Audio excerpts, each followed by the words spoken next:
Bonjour Eliane. Bonjour. Le rendez-vous des artisans est de retour cette année? Oui, pour une 18e édition. Donc, l'année passée, on a pris une année de répit par rapport à la COVID. Et cette année, on revient les 20 et 21 novembre dans une édition un petit peu plus intime, disons. Parce que si on se souvient, les 2 dernières années, le salon était... parcourait entièrement le centre culturel. On avait envahi le centre culturel, mais cette année, par rapport à la santé publique, on a des règles à suivre et puis, bien, ça va être concentré dans la salle de spectacle. OK. Qu'est-ce qu'on va y retrouver cette année? Cette année, quand même, on va avoir 30 artisans avec une belle panoplie de produits. Donc, je vais prendre le temps d'en nommer quelques-uns. On va avoir des jeux pour enfants, des décorations de Noël, des ustensiles en bois, des produits cosmétiques, des produits du miel, de l'érable, on va avoir du chocolat, de la pâtisserie, des vêtements, de la porcelaine, des bijoux, du vin, des thés, des tisanes, du tricot et on va même avoir une peintre qui va créer sur place des peintures.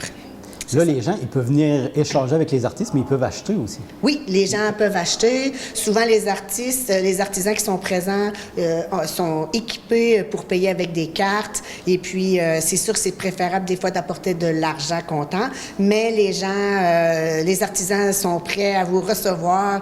Ils sont vraiment impatients de revenir parce que là, ça fait 2 ans qu'ils travaillent. Puis là, ils sont tous contents, puis ils sont tous énervés, puis ils sont heureux de revenir à Passepébiac pour notre salon. C'est tous des artisans du coin. Oui, principalement, mais quoi qu'on a quelqu'un de la vallée de la Matapédia, ça se promène un petit peu de partout dans la baie des Chaleurs, puis même MRC Avignon. Donc, c'est une belle panoplie très diversifiée.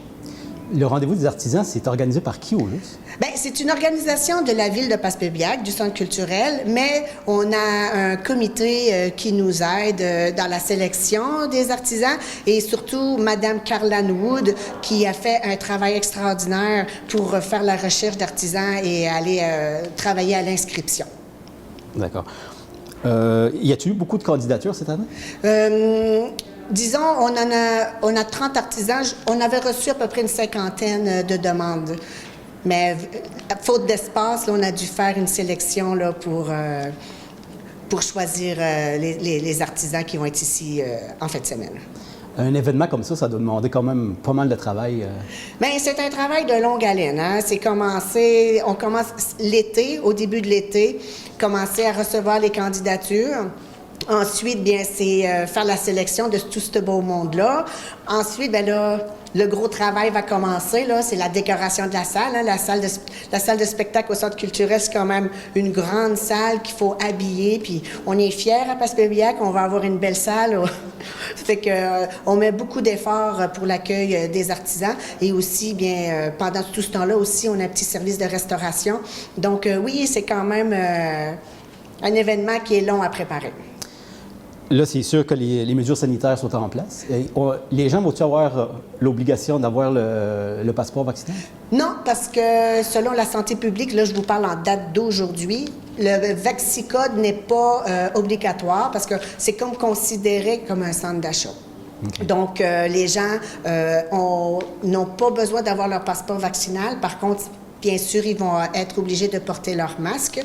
Et aussi, il va y avoir un trajet à sens unique dans la salle de spectacle. Donc, ils vont entrer par une porte et sortir par une autre pour suivre les règles de la santé publique. En tout cas, on espère que, en date d'aujourd'hui, c'est comme ça. On espère que la fin de semaine du salon, que ça ne changera pas, mais pour l'instant, c'est comme ça.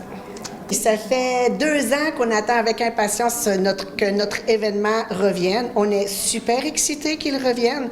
On vous espère en grand nombre. Les artisans ont travaillé fort pour vous recevoir et vous présenter leurs belles créations. Alors, je pense que c'est un rendez-vous à ne pas manquer encore cette année à Passepébiac.